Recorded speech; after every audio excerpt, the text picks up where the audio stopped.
Olá, pessoal. Meu nome é Rafael Cabe, tenho 16 anos e eu estou entrevistando agora o Thomas Queiroz, criador do jogo Alumbra. Fala aí, Thomas. Tudo bem, Rafa? Então, pessoal, para quem não me conhece, eu sou o Tomás Queiroz, eu sou game designer e fundador da empresa Cordillera Games. Nós somos uma empresa de board game focada em criar jogos nacionais de qualidade premium, né? Então, a gente quer produzir tudo aqui com fornecedores daqui, com artistas daqui, com profissionais todos envolvendo o Brasil para fomentar o mercado nacional, né? Então, a nossa intenção sempre é estar colaborando para todo mundo ter um mercado melhor aí e, quem sabe, todo mundo vender mais jogo, né? Board games são bem da hora. Aí, me fala um pouco aqui pra gente, o que te levou a entrar nesse mercado? Quais foram suas inspirações, sonhos, essas coisas aí? Claro. Então, eu trabalhei por 4 anos, né, na empresa de jogos digitais, né, na Riot Games, e estava sentindo falta desse lado mais humano, assim, né. O League of Legends ele tem uma conexão muito online, muito digital, assim, relações online, mas eu estava sentindo falta desse olho no olho, dessa relação humana que só o board game pode proporcionar, né. Que a galera mais velha, eles lembram muito bem da época que a gente jogava videogame sentado com um amigo do lado, ficava dando risada e zoando o cara do teu lado. Foi se perdendo ao longo dos anos, a gente foi entrando no mercado online, que, claro, é incrível, eu consigo manter contato com meus amigos de fora da cidade, é muito legal, mas perde um pouco daquela coisa do contato humano, né, que tava sentindo falta. E eu sempre fui apaixonado por board games, né? Sempre joguei muito board games. Então, eu quis voltar para esse mercado porque eu queria ter essa relação. Eu queria ter essa relação humana, eu queria ter essa relação do olho no olho, essas histórias para contar. E isso para mim é muito importante, né? Os domingos com a galera em volta da mesa, dando risada, isso para mim é crucial e só os jogos de board game conseguem passar esse sentimento, né? Então, essa é a minha motivação em abandonar o mundo do mercado de jogos digitais e vir para o mercado de tabuleiro. Pelo menos por enquanto, né? Não quer dizer que a gente não pode fazer nada digital no futuro. Nunca se sabe o que o futuro nos reserva, cara. Eu, pessoalmente, tenho mais interesse na parte de jogos digitais, mas eu também curto muito board games. Tipo, eu lembro que o primeiro board game que eu joguei, os primeiros, foram Detetive e Banco Imobiliário, eu e minha família, a gente costumava sentar lá na mesa e começar a jogar. E eu lembro que eu nunca queria jogar com as regras certas do Banco Imobiliário. Eu sempre falava, ah, não, eu tenho mais dinheiro isso, que você. Eu, sobre o que você falou, de você ter trabalhado na Riot Games, pessoalmente, sou um grande fã de League of Legends. Aí, tipo, o que você fazia na Riot Games? Você desenvolvia, fazia arte? Então, lá na Riot Games eu era produtor de vídeo, né? Era o nome do meu cargo, mas o que que eu fazia, né? Eu fazia diversas coisas. O meu principal trabalho era a direção e roteirização da maioria dos vídeos, né? Eu criei a série de vídeos para Central de Aprendizado, junto com uma equipe, obviamente, né? Ricardo Dias foi o responsável foi responsável pelo projeto e eu fui responsável pela roteirização e direção de todos os 120 vídeos que tem lá no site, né? E vários outros projetos que eu também fiz lá, sempre fazendo essa direção e roteiro todos esses vídeos, né? Eu também, como sou formado em publicidade, eu estava da área de comunicação, né? A área de vídeo era da área de comunicação, então eu fazia parte da elaboração de projetos de comunicação, né? Então, das mulheres, a gente criou todo um plano de como a gente ia lançar esse projeto. A gente teve um projeto de comportamento do jogador. Se tu joga League of Legends, tu sabe muito bem que a comunidade é muito tóxica, então o projeto de tentar reduzir a toxicidade é um projeto muito importante. Então, aí eu fiz essa elaboração desse projeto junto com toda a equipe, obviamente, né? Então sempre é um trabalho coletivo, né? Nunca é um trabalho individual. Eu tive a chance de trabalhar com pessoas profissionais muito incríveis, né? Lá dentro e também tive a chance de fazer projetos muito ousados e tentar coisas muito novas, né? Então era basicamente esse meu trabalho. Assim, eu trabalhava também muito próximo dos designers, dos game designers que são americanos, né? A Riot trabalha com game designers só nos Estados Unidos. E como eu cuidava do projeto que falava sobre as atualizações, né, o Conexão e depois virou Sete Coisas.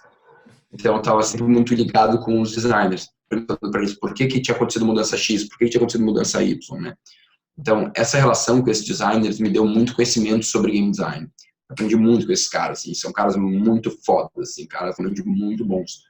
E então essa proximidade me ensinou muito sobre game design. E o meu tempo de Riot me ensinou muito sobre gerenciamento de produtos, sobre lançar produtos, né? Então eu peguei esse conhecimento que eu tinha de game design, que eu aprendi lá na Riot, sobre o conhecimento que eu tinha de board game, peguei esse conhecimento de projetos, de lançamento de projetos, e tudo isso eu tenho aplicado na Cordilheira, no Alumbra e nos próximos jogos da Cordilheira. Legal, cara. Voltando um pouco para o assunto de board games, como foi no início, depois que você saiu da Riot, você criar sua própria empresa de board games, de lançar seu primeiro projeto e mostrar ele ao público? Você pode nos dizer um pouco sobre a sua experiência? Então, na verdade, são vários processos dentro de um só, né?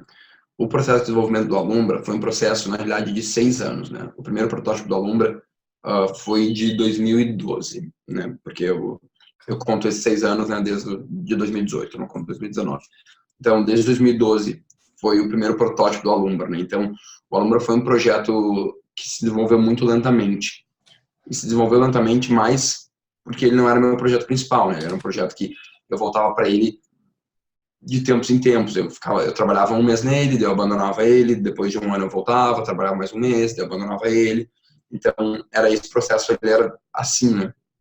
Muito lento, porque ele era meu passion project, a gente chama, né? Que é um projeto ali que tá ali, assim, tu trabalha um pouco nele e para, assim. Então, eu não tinha dedicado muito tempo nele mesmo, assim, né? Então, quando eu decidi sair da Riot, que eu decidi sair da Riot mais ou menos em torno de março, eu levei mais um tempo para entregar uns projetos, eu saí de lá em maio de 2018, final de maio de 2018. Tá fazendo um ano agora, né? Então, quando eu decidi sair da Riot, eu decidi, cara, vou lançar esse jogo que eu fiz lá, vou lançar esse jogo, que já tá quase pronto, né? E depois eu vejo o que eu faço da minha vida. Então, a minha ideia original era só lançar esse jogo, né? A minha ideia original nem era criar tudo isso que a Cordilheira está se tornando e pretende ser, né? A minha ideia era só lançar um jogo e depois eu ia fazer outros projetos que eu tinha em mente. Eu tive que, ainda levou muito tempo para o Alumbra chegar no estado final, né? Porque chegar até os 80% é fácil, chegar até os 100%, aí tu vai ter que trabalhar 5 vezes mais que tu trabalhou no resto do tempo inteiro, né? Então, essa última etapa é muito difícil, né? Então, trabalhando 40 horas por semana, às vezes 50, às vezes 80 horas por semana, né? Porque tu trabalha muito mais, trabalhava muito final de semana e tal. No jogo, eu levei ainda uns 2, 3 meses para o jogo chegar no estado final, né? O estado que ele é hoje, a cópia final dele, do desenvolvimento de jogo, falando. Então, levou muito tempo para evoluir para isso, né?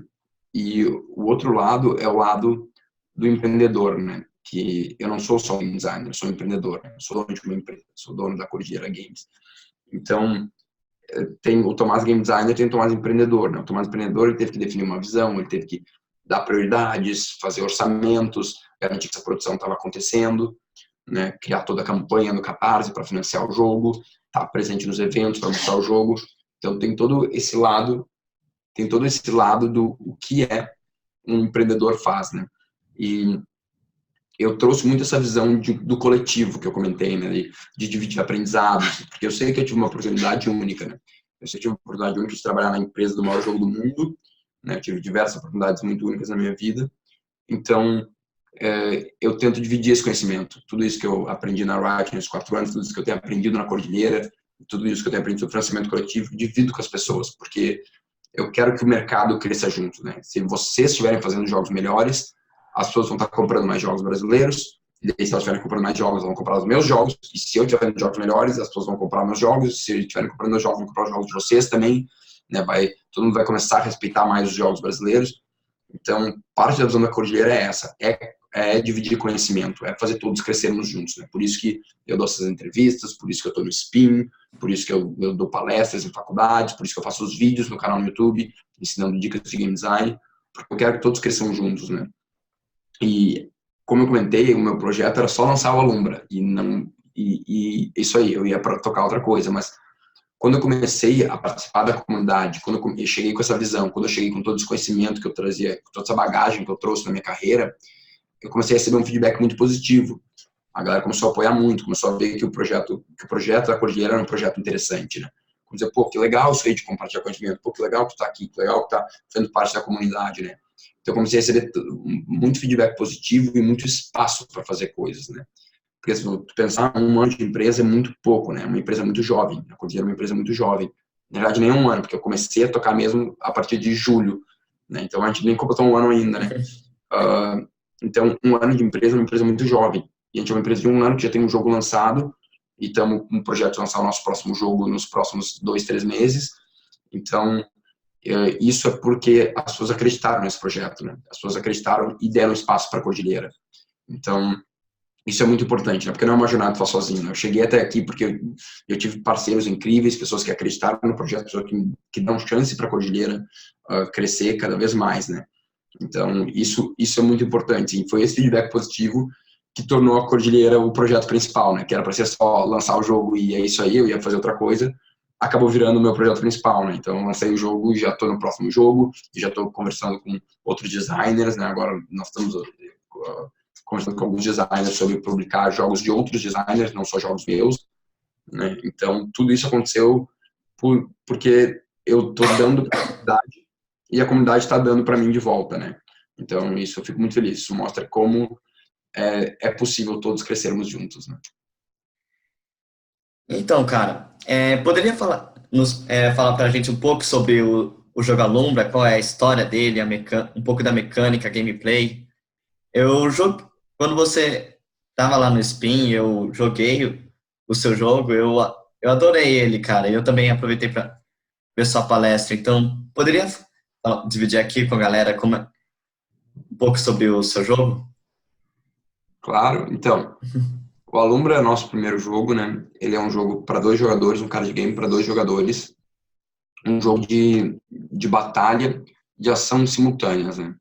Eu eu faço o comparativo que ele é uma mistura entre pedra, papel e tesoura e Magic, né? Porque ele tem as ações simultâneas, pedra, papel e tesoura, né? E ele tem essa questão de uma carta cancela a outra carta, né? E ele tem essa questão estratégica do Magic, mas ele é muito mais simples que Magic. Então, eu criei o Alumbra para ele ser uma introdução aos jogos de confronto direto como o Magic, né? Porque o Magic é super complexo, né? Eu até joguei Magic por anos na minha adolescência, mas eu jogo Magic faz mais de 10 anos. E agora, para mim, voltar pro Magic já é difícil. Sendo que eu sou um cara que conhece Magic, eu joguei muito Magic, né? Porque o jogo evolui muito, né? Tem agora outros poderes, outras palavras, outros tipos de mecânicas no jogo, né? Então, eu queria que fosse isso, né? Eu desenvolvi para jogar com a minha companheira na época, de 2012, porque ela não gostava muito desses jogos de confronto, e eu gosto muito. Eu gostava na época, né? Eu era um cara muito competitivo na época que eu desenvolvi esse jogo, né? Acho que é coisa de mais jovem ser tão competitivo. E, então eu desenvolvi para isso, né? Então o jogo, como é que funciona? Os dois jogadores têm baralhos que são iguais, com 6 tipos de ação diferentes. E cada ação interage com outra ação. Então tu tem que meio que tentar ler o teu oponente para saber o que ele vai jogar e cancelar as ações dele com as suas cartas, né? Então é um jogo de batalha, quem derrotar o outro primeiro ganha, assim, né? Mas ele tem, modéstia à parte, ele tem várias coisas, várias mecânicas que são muito interessantes, assim, né? Que são parte desse processo de maturidade de 6 anos, né? Por mais que eu não trabalhei 6 anos seguidos, né, sem parar, né? Eu trabalhava um mês, parava por um ano, trabalhava um mês, parava por um ano. Esse tempo foi necessário para eu amadurecer como pessoa e como profissional, né? Então, por isso que eu sinto que o Alumbra ele teve um amadurecimento muito interessante, né? Ele tem a questão do ritmo dos turnos, né? Os turnos vão mudando o ritmo, a forma como as cartas interagem entre si, né? Tudo isso foi um trabalho assim que eu não posso menosprezar esses anos que eu deixei ele parado, apesar de eu não recomendar para ninguém. Eu acho que tem que sentar e fazer teu jogo e ser bom de fazer teu jogo, que é o que eu estou fazendo com o meu segundo jogo. Eu acho que isso trouxe sem dúvida valores importantes pro Alumbra no estado que ele tem hoje, né? Bacana, cara. Quando eu joguei esse jogo, o Alumbra, eu tive uma experiência muito boa, porque, tipo, eu ainda estava entrando nesse mundo dos board games. Aí o seu jogo eu senti uma grande facilidade em aprender as regras e a mecânica dele de uma forma bem intuitiva. E admito que de primeiro fiquei com muita raiva, porque eu sou uma pessoa muito competitiva. Aí, primeiro, eu perdi em, acho que 2 turnos, e eu fiquei, aí eu quis jogar de novo. Ele tem muito esse efeito, ele tem esse efeito, sim, e a gente mirou no público mais casual, o cara que está iniciando no hobby, né, tanto que o nosso manual, a primeira coisa que tem é um link para um vídeo de regras de 2 minutos, então tu nem precisa ler o manual, porque o manual é uma folha ainda, o manual é bem pequeno, mas se não quiser nem ler essa uma folha, tu pode ver um vídeo de 2 minutos para entender o jogo, né, e ele tem isso, como uma partida é rápida, se tu perde ela, tu só diz, beleza, vamos jogar de novo, né, tu reembaralha e joga de novo, né, então não tem tanto esse peso da derrota, né, e também não tem né, o jogo não é tão pesado, ele é mais leve, então tu joga, tu perde, beleza, dá uma risada e joga de novo, né, tu esquece aquilo muito fácil, né. Então, que legal que teve essa impressão. É mesmo, cara. Você tinha comentado que você está trabalhando, que você está há 2 meses trabalhando em outro projeto. Poderia nos contar um pouco sobre como está sendo o processo, ou você ainda prefere manter no sigilo? Não, eu conto pra todo mundo, cara, tem um vídeo que eu conto, cara, é só entrar no meu canal que eu tenho um vídeo contando sobre o meu processo. Ah, Mas, então, a gente está começando o nosso segundo jogo, começando não, agora já está num estágio, eu diria, mediano de desenvolvimento, né, e eu tenho nos meus vídeos lá no meu canal, do Tomás Queiroz no YouTube, eu tenho comentado um pouco mais sobre esse processo, né, que o Alumbra, como eu desenvolvi há 6 anos, eu não sabia muito bem o que eu estava fazendo, sendo bem honesto, né, no começo eu meio que só, eu tinha uma ideia em mente, que eu queria jogar jogo com a minha companheira, e foi isso, né, e construir a partir disso. Mas desde então, eu amadureci muito como profissional e como pessoa, eu criei o método SEA, né, que é um método que é o nosso método próprio da Cordilheira, que a gente tem um vídeo explicando como é que funciona esse método, que ele é um método focado na experiência do jogador, né, qual a experiência que tu quer passar para o jogador com o teu jogo. Então, esse segundo jogo a gente desenvolveu em cima desse método, né. Então, a gente começou criando um sentimento, uma experiência e a audiência, né, que é o SA, sentimento, experiência e audiência, que a gente queria atingir. A partir disso, a gente começou a desenvolver as mecânicas, né. Então, o processo para esse jogo foi muito diferente do processo para a Lombra, né, que está seguindo esse processo, e por isso que eu acho que a gente está conseguindo alcançar resultados mais interessantes no desenvolvimento dele, né. Então, esse jogo tem sido muito diferente nisso, assim. Eu levei para público no estágio muito mais inicial do desenvolvimento. Então, eu vi o jogo quebrando e dando errado e as pessoas não gostando do jogo, que é uma coisa que o Alumbra não viveu tanto. Que o Alumbra eu testei muito internamente, com meus amigos, com a minha companheira, porque é um jogo de 12, então era fácil de testar. Esse jogo não, é um jogo para mais jogadores, então eu tinha que levar para rua, tinha que chamar mais pessoas para ver, quando o jogo ainda estava uma bosta, que todo jogo começa uma bosta, né? Então, verdade. esse foi um exercício de maturidade, né? Poder levar meu jogo para frente e ver ele fracassando e respirar fundo e dizer, não, tá tudo bem, a gente ainda vai seguir adiante, assim, né? Então, esse processo tem sido bem diferente, assim, mas tem sido muito mais interessante, porque agora eu sou um game designer muito mais maduro, né? Com um jogo já lançado, tu aprende muita coisa, né? Então, esse processo tem sido bem diferente, ao mesmo tempo tem sido muito legal, assim, eu acho que tem sido mais rápido, obviamente, né? Então, a Lumbra, que eu levei 6 anos, na realidade, se pensar em tempo mesmo, deve ter levado só 1 ano e meio, juntando todos os meses, mas não posso desperdiçar o tempo que eu fiquei parado.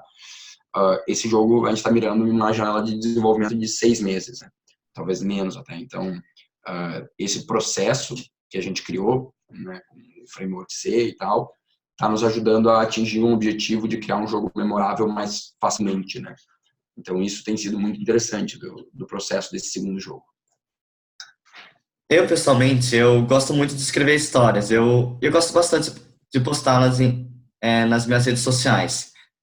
Aí, tipo, aí tem vezes que eu percebo isso, que tem vezes que eu lanço um capítulo de alguma história minha que não ficou legal, aí o pessoal fala lá, aí eu fico meio na bad, mas eu penso, não, não.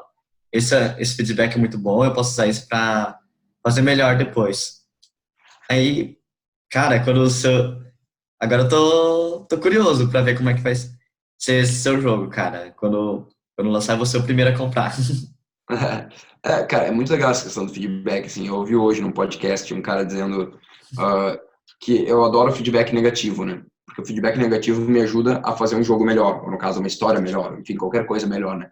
Feedback positivo só reforça que eu tô indo no caminho certo. O negativo, não. Ele me mostra onde eu posso melhorar, né? Então, o feedback negativo, ele é uma coisa muito boa, né? Se tu souber usar ele, né?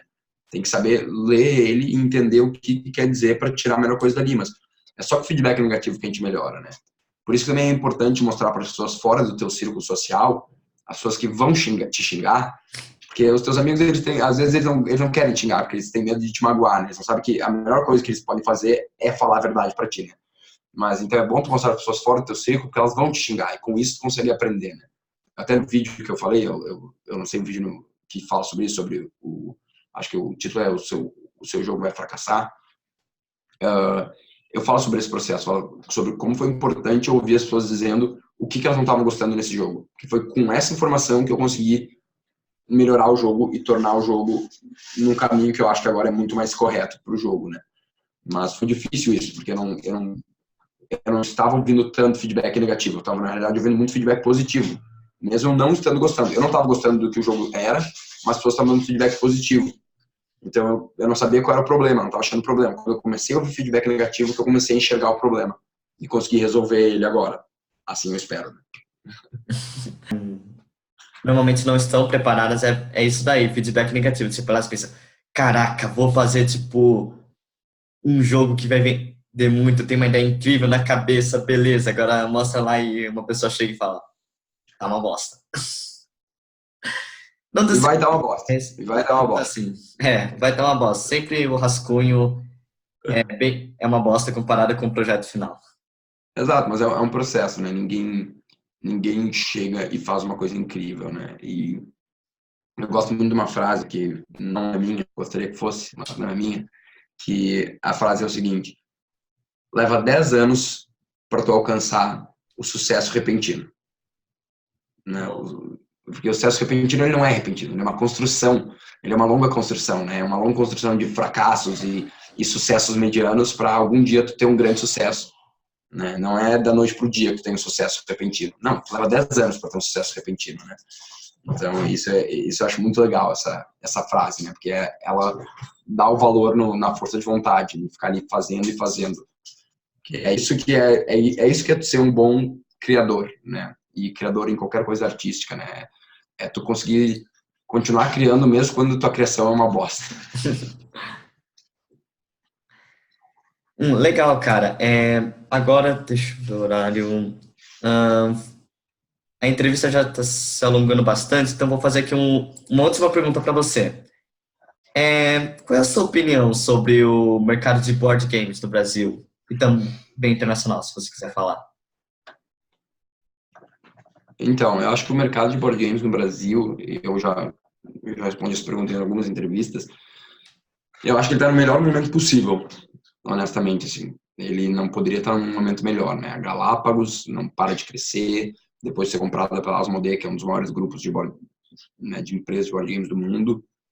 Eles estão trazendo muitos jogos internacionais para cá, né? Nós temos a Conclave, que está trazendo também bastante jogos para cá, a Grok agora, né, que herdou aí a linha da Mandala. Então nós temos as grandes empresas, as grandes editoras, a Redbox, as grandes editoras estão trazendo muito jogo e estão lançando muito jogo, assim, jogo de qualidade, né? Isso é importante, assim. Então, e estão nas lojas de varejo, né? Isso é muito importante. Então, eles estão popularizando o hobby, né? As grandes empresas estão popularizando o hobby, isso é crucial. Enquanto as pequenas empresas estão tendo espaço, né? As empresas como o Geeks and Orcs, as empresas como a Dijon, a Ludens, né? Ludens Spirit, eles são pequenas editoras, mas eles estão criando jogos novos, né? Então, as grandes marcas estão abrindo esse espaço, trazendo muitos jogos internacionais aqui, com pressão nessa. As grandes empresas, elas estão trazendo esses grandes títulos internacionais e marcando o mercado com esses títulos de alta qualidade, né? O preço ainda está um pouco salgado, mas é normal, né? A gente tem muitas tributações aqui, importar jogos é muito difícil. Enquanto as pequenas empresas estão desenvolvendo jogos aqui, né? Então, a gente está tendo esses dois lados do mercado crescente, assim, isso é muito importante, né? Porque não tem como eu, como Cordilheira, abrir mercado, não tem como eu conseguir novos clientes, é muito difícil, né? Eu tenho uma penetração muito pequena. A Galápagos não, eles têm muito dinheiro, eles têm muito investimento, então eles conseguem expandir o mercado, enquanto eu estou focado em desenvolver jogos nacionais, eu e outras pequenas produtoras, né? Então, eu sinto que o mercado não poderia estar num momento melhor, assim, né? A gente está crescendo e não vê ritmo de parar, honestamente. Não vê ritmo de parar, né? Os eventos de board game tem cada vez mais gente, né? Então, o nosso ramo está muito bom aqui no Brasil, né? Diferente do mercado internacional, que também está muito bom, mas o mercado internacional está cada vez mais enfrentando uma possível saturação de mercado, né? É muito jogo para pouca gente, né? Ainda não chegou nesse estágio, mas temos cada vez mais, assim, internacionalmente a gente tem 5 mil jogos lançados por ano, mais que isso, né? Num Caraca, evento, né? Num evento que é a Gen Con, é o maior evento de board game do mundo, eles têm 800 lançamentos em um final de semana, né? Então, é 800. uma coisa 800, exato. No Kickstarter a Caraca, gente tem em torno disso também por ano, se eu não me engano, uns 1.000 talvez lançamentos por ano. Então, a gente tem muitos lançamentos por ano, né? Então, o mercado internacional está enfrentando, está começando a olhar para uma saturação. Ainda não está saturado, mas a saturação agora está no horizonte, né? Enquanto no Brasil, não. No Brasil, eu acho que a gente tem muito espaço. E, honestamente, acho que a gente tem mais espaço até do que o jogo digital. Porque para jogar um board game, tudo que tu precisa é o jogo, né? No caso do Alumbra, com R$ 89 tu está jogando Alumbra. E é isso. Tu não precisa de mais nada, né? No caso de computador, tu precisa ter um computador para jogar, né? E nós somos um país pobre, né? Então não é todo mundo que tem computador, não é todo mundo que tem videogame, né? Então essa acessibilidade do jogo de tabuleiro, eu sinto que ele tem muito espaço para crescer no Brasil por causa disso, né? Diferente do jogo digital, que o jogo digital, eu acho que o mercado digital de jogos ele é muito mais relevante lá fora do que aqui dentro, né? Tu consegue muito mais coisas lá fora. A não ser que tu vai fazer mobile. Se for fazer para celular, aí o Brasil é o melhor que vai fazer. Porque aqui a gente tem mais celular do que habitante, né?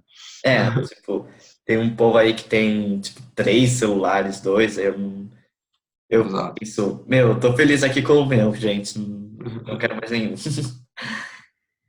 É isso, cara, a gente já vai encerrando aqui a entrevista, você tem uma última palavra pra galera que vai assistir a gente, uma última frase? Claro. Criar jogos é muito difícil. Criar jogos é muito difícil. Tu tem que suar sangue, tu vai apanhar muito. Teu jogo vai ser uma bosta, ele vai continuar sendo uma bosta, daí tu vai melhorar ele, ele vai deixar de ser tão bosta, ele vai se tornar um pouco melhor. Tem que ter muita dedicação, assim. Eu acho que a principal coisa para quem quer criar jogos é ter força de vontade. Tem que ter força de vontade e resistir tudo isso, né? Porque é muito difícil tu criar jogos. Mas o importante é tu estar fazendo, né? Se tu tá fazendo algo, tu já tá 1 milhão de passos, é infinitos passos na frente do que a pessoa que não começou a fazer nada, né? Então não fica só parado lendo, né? Começa, faça alguma coisa hoje. Comece a criar jogos hoje. E até o próximo vídeo, continue criando jogos incríveis. É isso mesmo, lei da ação e reação. Você faz uma coisa, vai ter uma consequência no futuro. Você planta, você colhe seu esforço. Beleza, galera, a gente vai encerrar agora a entrevista. Espero que tenham gostado e até a próxima.